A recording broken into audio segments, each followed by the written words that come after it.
अभी तक हम लोग इस कृतवास राम कथा के बारे में बातचीत कर रहे थे और उनके उस पूरे सातत्य में किष्किंधा कांड तक हम लोगों ने देखने की कोशिश की, सोचने की कोशिश की और देखा कि उनकी जो मानसिकता है वह जनता को, जीवन को, मनुष्यता को देखने किस प्रकार है।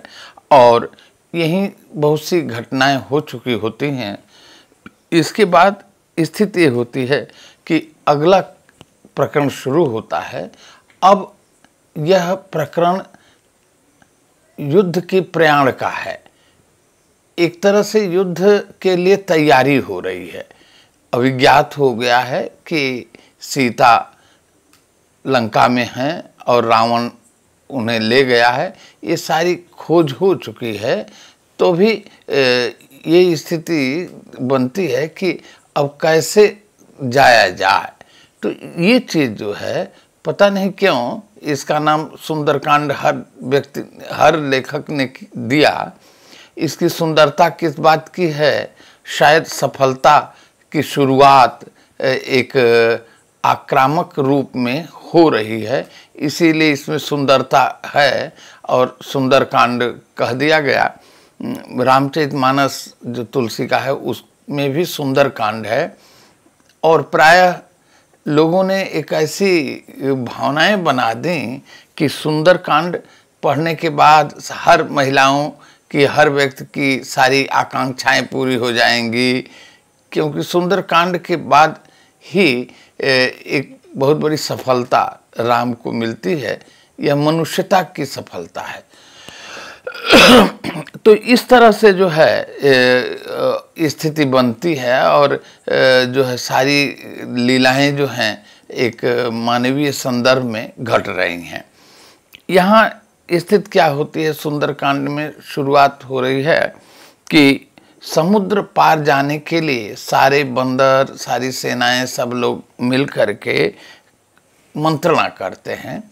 और उसी बीच जामवंत और हनुमान के जन्म का वर्णन भी शुरू हो जाता है, क्योंकि ये जामवंत और हनुमान दो बड़े प्रमुख सेनापति कहिए या शक्तिशाली व्यक्ति हैं और इनकी बहुत बड़ी भूमिका रही है। तो जामवंत कैसे पैदा हुए और हनुमान कैसे पैदा हुए, ये पूरी कथा शुरू होती है। क्योंकि किसी भी महाकाव्य को विस्तृत करने के लिए कोई न कोई यही उपाय हो कि हर चीज़ का थोड़ा विस्तार से वर्णन कर दिया जाए, तो बात जो है, जो किसी गीत काव्य में या मुक्तक में जो छोटे के साथ ही व्यक्त की जाती है, वो चीज़ यहाँ एक बड़े रूप में प्रस्तुत की जा रही है, एक विस्तार देने की कोशिश होती है। और इस तरह से हनुमान जो है वो सागर पार जाते हैं और उन्हीं को उत्साहित किया जाता है और हनुमान तैयार हो जाते हैं कि वे पार जाएंगे और लंका में जाकर के बहुत सारी चीज़ें, जानकारी लेकर आएंगे। आज स्थितियां हैं। और उस बीच उन्होंने सुरसा और मैनाक और सिंहिका से मुलाकात भी करते हैं, उनसे भेंट होती है और इस रूप में उनके साथ संघर्ष भी होता है, उनको समाप्त करते हैं। तो ये जो स्थितियां हैं, इनको लेकर के हम देखते हैं। अब एक नई चीज़ यहाँ आती है। शिव सती चामुंडा जो है वह लंका की रक्षिका थी, क्योंकि शिव की नगरी तो ये लंका जो है शिव की नगरी थी, शिव ने बनाया था। और उस स्वर्ण लंका को बनाने के बाद उस सुंदर लंका को देखकर रावण अभिभूत हुआ था और शिव से मांग लिया था। ये एक सामान्य बात है और प्रायः लोग मानते रहे हैं। तो खैर, अब तो लंका रावण की हो चुकी है, क्योंकि वह उसमें रह रहा है, उसकी राजधानी है। लेकिन लंका की रक्षा के लिए शिव सती को शिव ही आदेश देते हैं कि जाओ तुम लंका की रक्षा करना। और लेकिन जब राम का युद्ध होगा और जब हनुमान जाएंगे तब तुम लंका छोड़कर चली आना। तो ये जो चामुंडा हैं, ये जैसे ही हनुमान का प्रवेश होता है वे लंका की रक्षा का दायित्व छोड़कर चली आती हैं। तो ये जो स्थिति है शिव सती, और जबकि एक लंकिनी जो है वहाँ रामचरितमानस में एक लंकिनी नाम की राक्षसी है जो लंका की रक्षिका है और मुख्य द्वार पर रक्षा कर रही होती है। तो ऐसी स्थिति में जो है आप देखेंगे कि ये कुछ नवीनताएं हैं, और क्योंकि ये बताने की कोशिश की जा रही है कि शिव का कितना ताल्लुक लंका के राजा रावण से है और उसके प्रति उसकी उपासना से, उसकी तपस्या से वे कितने अभिभूत हैं। तो कई स्थितियां जो हैं शिव से और रावण से जुड़ी हुई हैं। इन चीज़ों को लेकर देखा जाए। अब एक चीज़ है कि रामचरितमानस में यह दिखाया जा रहा है, तुलसीदास दिखाया कि जाने के बाद जब वो जाते हैं तो देखते विभीषण के घर पहुंचते हैं और विभीषण के घर पर वो जब राम नाम लिखा हुआ देखते हैं तो आश्चर्यचकित होते हैं कि इस राक्षस नगरी में यह एक साधु किस्म का कौन व्यक्ति है जिसके घर में राम नाम लिखा हुआ है। और वहीं उनसे भेंट होती है और सारी चीज़ों का पता जो है हनुमान को विभीषण ही बताता है कि आप कहाँ जाएंगे, कैसे जाएंगे, कहाँ रहेंगे, सीता कहाँ रहती हैं, ये तमाम बातें बताती हैं। लेकिन इस कृतिवास रामायण में, अरे राम कथा में कभी भी यह नहीं बताया गया कि हनुमान की भेंट वहाँ हुई है। हनुमान की भेंट होती क्या है, जब लंका का राजा रावण हनुमान को दंड देने जा रहा है और मार डालना चाहता है, तब वहाँ विभीषण आते हैं और उनकी रक्षा करते हैं, बताते हैं कि किसी दूत को मारा नहीं जाता, हाँ आपको चाहिए तो कोई दंड दे दीजिए। और बाद में यही होता है कि उसकी पूंछ बड़ी प्यारी होती है, सम्मान की चीज़ होती है, उसको जला दिया जाए, आदि आदि स्थितियाँ। और इसी में लंका दहन भी करते हैं, लेकिन विभीषण का घर नहीं जलता है। अब जो है विभीषण से भेंट उनकी बाद में होती है। अच्छा, दूसरी विशेषता ये देखा जाए कि तुलसीदास ने त्रिजटा का चरित्र अंकन जो है बहुत उच्च स्तर पर किया कि त्रिजटा जो है वह राक्षसी होते हुए भी इतने उच्च चरित्र की महिला है जो सीता की हर तरह से सहायता करती है, बड़ी मदद करती है और उनको सांत्वना देती है, हरदम दिन रात उनके साथ रहती है, उनके दुख में सहभागी होती है। ये जो सहभागिता है, लेकिन यहाँ ऐसा नहीं है।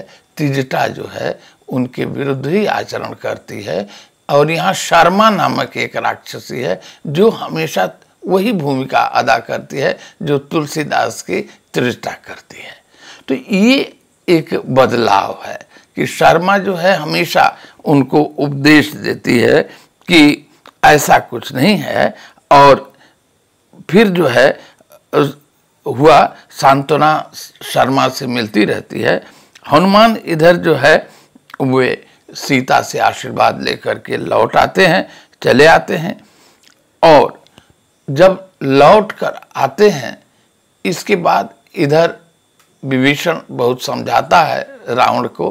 रावण विभीषण को जब अपमानित करता है तो अपमानित करके, और रामचरितमानस में भी ऐसा जिक्र नहीं है, वह सीधे आता है, राम से मिलता है और राम की सेना में शामिल होता है। लेकिन यहाँ एक विशेषता दिखाई देती है कि विभीषण जब रावण से अपमानित होता है तो पहले कुबेर के यहाँ जाता है और कुबेर जो है उसको समझाते हैं, और समझाने के बाद उसे कहते हैं तुम जाओ भगवान शंकर से मिलो। और शिव से वो मिलने जाते हैं और शिव जो है आदेश देते हैं कि जाओ तुम राम की सेना में जाओ और वहाँ राम की सहायता करो और उनसे मिलो।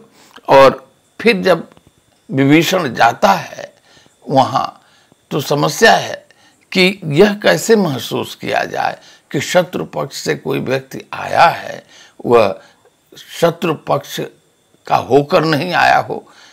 एक खतरा है उसको साथ रखने में, या यहाँ आया है तो कैसे आ गया है। तो ये जो चीज़ें हैं इनको लेकर के देखना पड़ेगा। तो अब वहाँ जाने के बाद अब प्रमाण कैसे ढूंढा जाए, तब वहीं हनुमान विभीषण को पहचान जाते हैं कि ये वही व्यक्ति है, जब रावण मुझे मारना चाहता था तो इसने मेरी रक्षा की। ये भेंट है, भेंट की जो स्थिति है यहाँ दिखाई देती है, प्रमाणित होती है कि हनुमान को अभी विभीषण की पहचान है। वहाँ विभीषण से कोई बातचीत नहीं हुई है, क्योंकि बार बार आप देखोगे कि क्योंकि विभीषण से यदि बात हुई होती तो शायद इसी आगे चल करके लंका कांड में आप देखेंगे कि जब सीता के माया चित्र मूर्ति को वहाँ दिखाया जाता है कि मर गई हैं, तो उन्होंने विश्वास किया, हनुमान ने भी विश्वास किया कि सीता तो सच में मैंने देखा सीता ही मरी थी। तो उसने विभीषण ने बार बार कहा है कि तुम तो बानर हो ना, बानर मूर्ख होता है, उसको कहाँ बुद्धि होती है। तो इतना बुद्धिमान माने जाने वाले हनुमान को वो बानर, मूर्ख बानर कहते हैं, क्योंकि वो कहता है बार बार कि नहीं ऐसा है नहीं, ये गलतफहमी है तुम्हारी, सीता नहीं थी, वो माया की सीता थी। तो जो भी है, तो ये स्थिति है। तो यहाँ आने के बाद अब ये तो हुआ, अब जब जा रहे हैं, सागर पार करना है, सेना को जाना है, अब वहाँ जो है फिर यहाँ भी पूरी राम कथाओं के रूप में ही राम अभ्यर्थना करते हैं सागर से कि तुम जो है मुझे रास्ता दे दो, या मुझे जाने के लिए कुछ देर के लिए अपने को शांत कर लो।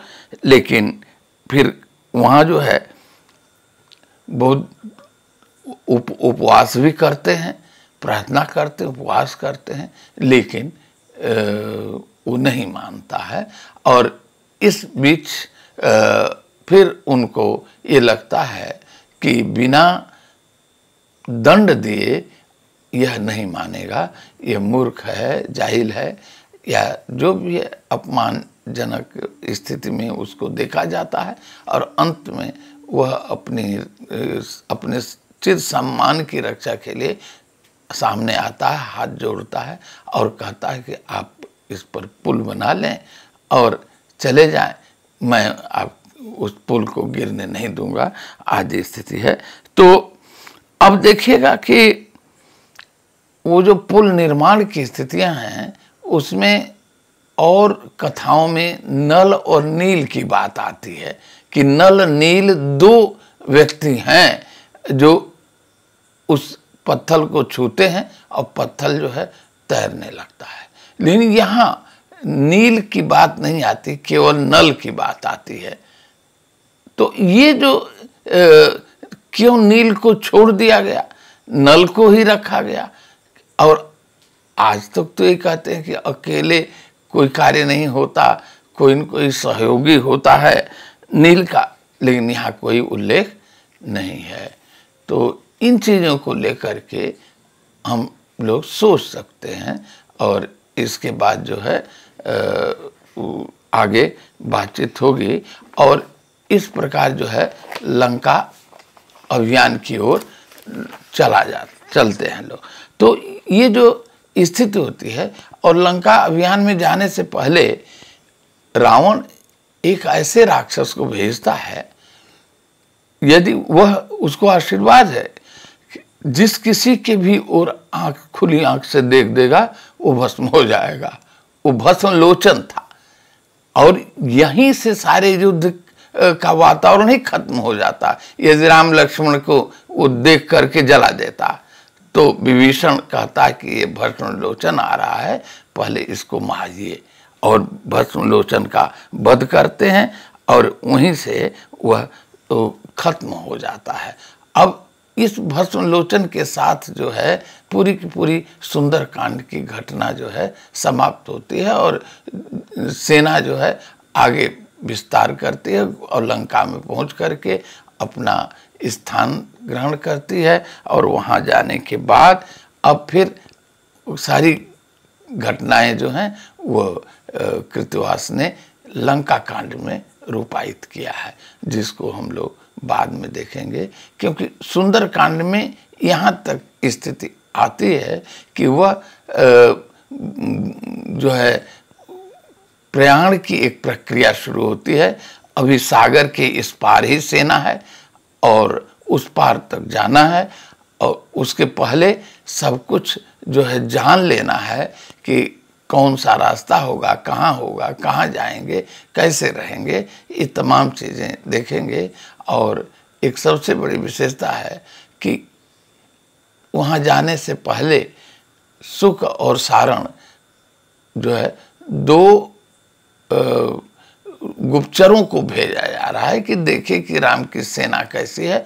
तो जो आगे वर्णन होगा उसमें बताया जाएगा कि कितनी अतिशयोक्ति है कि वो सुक सारण जाकर के बताते हैं कि राम के बंदरों की सेना जो है उसकी संख्या कितनी है, और शायद इतनी संख्या है कि आज विश्व भर की पूरी संख्या नहीं होगी उतनी, और मनुष्य ही नहीं पशुओं की भी संख्या गिनी जाए तो उतनी नहीं होगी। लेकिन है क्योंकि एक अतिशयोक्ति क्या ऊहापोह देने की एक प्रक्रिया है। क्योंकि जब किसी चीज को असंभव तक पहुंचा दिया जाए, अतिशयोक्ति तो है किसी चीज को चढ़ा बढ़ा के कहा जाए, ज्यादा कहा जाए, तो ये तो सामान्य बात है। किसी चीज को अधिक कहना, 5 को 5000 कह देना, ये सब सही बात है। लेकिन अब 5 को कई लाख अरब खरब बता देना, ये भी तो एक विचित्रता है। और इस देश में संख्या को लेकर हमेशा यही रही बात है। महाभारत में हम देखते हैं कि उस 4 योजन की भूमि में युद्ध हो रहा है और हर सैनिक एक एक सैनिक पहाड़ की तरह मोटे बड़े बड़े भयानक हैं, और संख्या कई अक्षौणी सेना लड़ रही है। मच्छर भी शायद उतनी संख्या में मच्छर भी उसमें नहीं अट सकते, और इतनी बड़ी बड़ी विशाल सेनाएं जो हैं असंख्य संख्या में लड़ रही हैं। और जब एक दूसरे को बाण मार रहा है तो रथ 100 योजन दूर भाग रहा है, पता नहीं कहाँ भागता है, कहाँ उड़ के जाता है। न कोई गांव है, न घर है, न पेड़ न पौधे हैं, स्वतंत्र कोई ऐसी सड़क है जो पूरे विश्व भर में चली जा रही है और वो ठठराता हुआ चला जा रहा है। तो ये जो आश्चर्य की स्थितियाँ हैं वो तो एक वैचित्र तैयार करने का है, औत्सुक्य तैयार करने के लिए है, क्योंकि जन सामान्य जो है उस उत्सुकता से उत्साहित होता है। तो ये जो चीज़ें हैं इनको लेकर के बाद में सोचा जाएगा। लेकिन अभी इतना भी तो कम नहीं है कि समुद्र पर पत्थर से सेतु बनाया जा रहा है, और एक ऐसा कोई पत्थर है, या ये कहा जा रहा है कि नल के हाथ में ऐसा वैशिष्ट है कि किसी पत्थर को छूता है और साथ साथ उसका घनत्व खत्म हो जाता है, केवल आयतन ही रह जाता है और वो तैरेगा। जब घनत्वहीन होगा पत्थर तभी होगा वो पुल बनेगा। अब उस कौन सी ऐसी गुणवत्ता है उसके हाथ में कि स्पर्श करते ही वह इतना हल्का हो जाता है। लेकिन वैसे भी कुछ पत्थर ऐसे हैं झावा वगैरह की तरह जो पानी में तैरते हैं। इस तरह के पत्थर को पाना भी तो बहुत बड़ी बात है। यदि उसके हाथ से छूने से नहीं है, कम से कम वह इतना पहचानता तो होगा कि कौन पत्थर तैरेगा कौन नहीं। कम से कम अपने हाथ में ले करके वो छू करके नहीं कर रहा हो तो हो सकता है कि देख करके बता दे रहा हो कि यही पत्थर जो है तैरेगा और दूसरा नहीं तैरेगा। हो सकता है ये पहचान है, वो कोई उस समय का इंजीनियर था, जो भी हो। लेकिन यह है कि इतना भी एक मुश्किल बात है कि लंका जाते समय सागर के किनारे इतना पत्थर मिल कैसे गया, क्योंकि इतनी दूरी तक जब पुल बनाना है तो पत्थर भी थोड़ी बहुत तो चाहिए नहीं, और उधर कोई पहाड़ भी नहीं ऐसा है जो कि इतना पत्थर दे सके। तो ये बड़ी विचित्र सी स्थितियां हैं। लेकिन यह है कि सेतु बना है और सेतु से सारे जो सेनाएं हैं वो पार हुई हैं। लेकिन जब हनुमान गए हैं तो कोई सेतु की जरूरत नहीं पड़ी है, क्योंकि एक ही बार कूदे हैं और उस छलांग में जाकर वहाँ पहुँच गए हैं। उस तरह की सत्ता शक्ति आज होती तो किसी भी विश्व क्रीड़ा में या कूद में प्रथम भारत ही होता, क्योंकि एक आदमी कूद रहा है और कई सैकड़ों किलोमीटर तक जा रहा है, जाके किनारे ही गिरे होंगे, पानी में तो गिरे नहीं। लेकिन है कि ये कोई विद्या है और ये बताया जा रहा है, हनुमान का वैशिष्ट बताया जाता है कि हनुमान जब चाहे तो मच्छर की तरह हो जाए, हनुमान जब चाहे तो पहाड़ की तरह बड़े हो जाए। तो ये जो इलास्टिसिटी है, जो प्रत्यास्था है, घटने बढ़ने की जो क्षमता है, वो अद्भुत है और निश्चित रूप से शायद असंभव ही है, क्योंकि एक व्यक्ति का शरीर एकाएक अपनी सारी रचनात्मक चीज़ों को इतना छोटा कर दे कि वो मच्छर की तरह हो जाए, और जो है इतना बढ़ा दे कि वो पहाड़ की तरह हो जाए। ये तात्विक रूप से देखने पर बहुत समीचीन नहीं लगता। रीतकालीन एक कवि की बात याद आती है कि उन्होंने आश्चर्य व्यक्त करने के लिए कहा था कि दयाराम कायस्थ हैं। उनका संकेत ये था कि कायस्थ इतना कंजूस होता है कि वह अपनी चीज़ को देना नहीं चाहता, देता तो अल्प से अल्प करके देता है। तो वह किसी के ऊपर खुश होकर के, उनके घर आम था तो एक आम दिया है उन्होंने, और आम इतना बड़ा है कि ब्रह्म की सूक्ष्मता को कौन बखाने। ब्रह्म उस आम को देखकर लगता है ब्रह्म की सूक्ष्मता को कौन बखाने। सरसों भी उसके वाकई आगे पहाड़ लागत है, उसको उस आम के सामने सरसों पहाड़ लगती है। तो ये जो व्यंजना है, ये अलंकारिक व्यंजना है रीतकालीन। तो शायद इससे भी ज़्यादा अलंकारिक व्यंजना जो है अतीत में रही है, और पात्रों में छोटा बड़ा अपने को कर लेने पर, हाँ थोड़ी बहुत तो सांसक्रिया से आदमी अपने को फुला लेता है, बड़ा कर लेता है। लेकिन ऐसा नहीं है कि आदमी जो है अपने को पहाड़ कर ले और फिर राई कर ले। तो ये अद्भुत स्थितियां हैं जो पाठक को नितांत रूप से प्रभावित करती है, आह्लादित करती है। आश्चर्य में आकर जन सामान्य जो है अभिभूत हो जाता है, और फिर उसकी अलौकिकता को भी कहीं न कहीं प्रमाणित करने लगता है। उसका मन मानने लगता है कि ये अद्भुत और अलौकिक पात्र है, और उस ईश्वरत्व को भी कहीं न कहीं, या जो भी कहें, उसको मानने लगता है।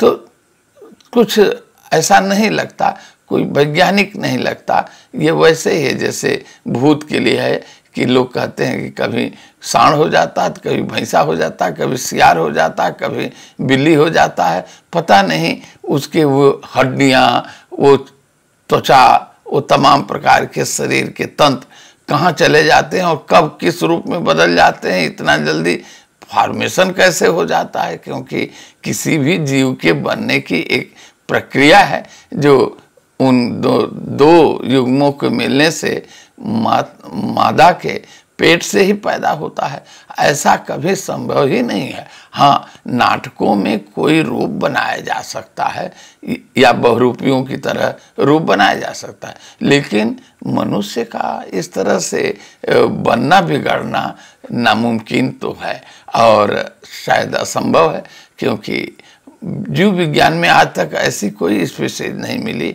हाँ, ये जरूर मिला कि कहीं जो है एवीज से मैमेलियन तक में एक कुछ ऐसे जीव हैं जो अपने लक्षणों में कुछ एवीज हैं और कुछ जो है वो मैमेलियन हैं। तो बीच के ऐसे जंतु हैं जिनमें दोनों के गुण हैं। तो ऐसा लगा कि इससे वहाँ जो है, जैसे आंटीटर है, वो अंडा देता है लेकिन दूध पिलाता है अपने बच्चे को। तो ये एक देना जो है पक्षियों का गुण है और दूध पिलाना जो है मैमेलियन का गुण है। तो क्योंकि उसके पास चुचुक है, उसके पास मैमीज हैं और दूध पिलाता है। तो ये जो स्थितियां हैं कि ये तो फासिज्म में मिलते हैं, लेकिन ऐसा कोई जंतु नहीं मिला आज तक शायद कि जिसके 10 मुंह हों और जो बंदर होकर भी बोलता हो, जो पूंछ भी रखता हो और शाखा मृग भी हो और मनुष्य की तरह आचरण करता हो। संस्कृत जरूरत होती है तो संस्कृत बोलता है, और जब दूसरा लेखक बंगला का होता है तो बंगला बोलने लगता है, और जब अवधी का होता है तो अवधी बोलने लगता है। और जिससे बोलता है लंका में रावण भी बंगला समझता है, और फिर तुलसी के हनुमान की अवधि को भी रावण समझता है, या रावण की सेना के लोग समझते हैं, सीता समझती हैं। तो ये एक विचित्र चीज़ें हैं, लेकिन इस वैचित्र में भी साहित्यिकता है, क्योंकि मनुष्यता को रचा जा रहा है। मनुष्यता को रचना ही साहित्य का गुण है। जहाँ मनुष्य जीवन है, मनुष्यता है, वहीं साहित्य है। अन्यथा साहित्य का कोई मतलब नहीं होता है। यदि उसका कोई अर्थ नहीं है और वो सार्थक नहीं हो पा रहा है तो वो साहित्य नहीं हो सकता। कोरी कल्पनाएं और कोरा वैचित्र्य और आश्चर्य किसी को साहित्य नहीं बनाता। तो जीवन से कितना जुड़ा है, इसी तरह से लोक साहित्य भी जहाँ जीवन से जुड़ता है वही लोक साहित्य बन पाता है। जो जीवन से नहीं जुड़ता है वह लोक साहित्य नहीं हो पाता है। तो कहीं ना कहीं इस जीवन को अपने ढंग से व्याख्यायित करना, उसे अपने ढंग से मूल्य प्रदान करना साहित्यकार की अपनी भूमिका होती है। और अपनी चेतना को वह अपने ढंग से प्रस्तुत करता है और किसी की व्याख्या भी अपने ढंग से करता है, जिसको लेकर के देखा जाएगा।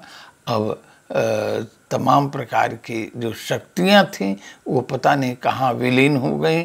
इतना मनुष्य और पशुओं को भी इतनी सत्ता प्राप्त थी, वह पता नहीं कहाँ चली गई। उसके और आज क्यों नहीं है, यह मान के चलना कि शायद ईश्वरत्व तो बहुत पहले ख़त्म हो गया है, अलौकिकता बहुत पहले ख़त्म हो गई है, अब केवल मनुष्यता है और मनुष्य बहुत सीमित है। इस तरह की कोई भावनाएं ज़रूर काम की होंगी, क्योंकि जो एक तरह से आदर्शवादी विचारधारा है वो मानती है कि विकास के क्रम में हम जानवर से मनुष्य नहीं हो रहे हैं, विकसित नहीं हो रहे हैं, बल्कि पहले देवता थे और क्रमशः उस देवत्व के क्षीण होते होते हम अब कलयुगी मनुष्य हो चुके हैं। तो ये जो एक चक्रीय विकास है भारतीय विकास क्रम का, वो इसमें हमेशा दिखाई देगा इन पुराणों में। तो इन्हीं चीज़ों को लेकर के हम लोग देखेंगे आगे। फिर लंका कांड में बातचीत दूसरे समय हम लोग इसको प्रस्तुत करेंगे कि लंका कांड में अब संपूर्ण रूप से युद्ध किस तरह से हो रहा है और कौन कौन आ रहे हैं, सबकी वीरता का क्या बखान है। इन चीज़ों को लेकर के हम लोग करेंगे। आज तक इतना ही, धन्यवाद।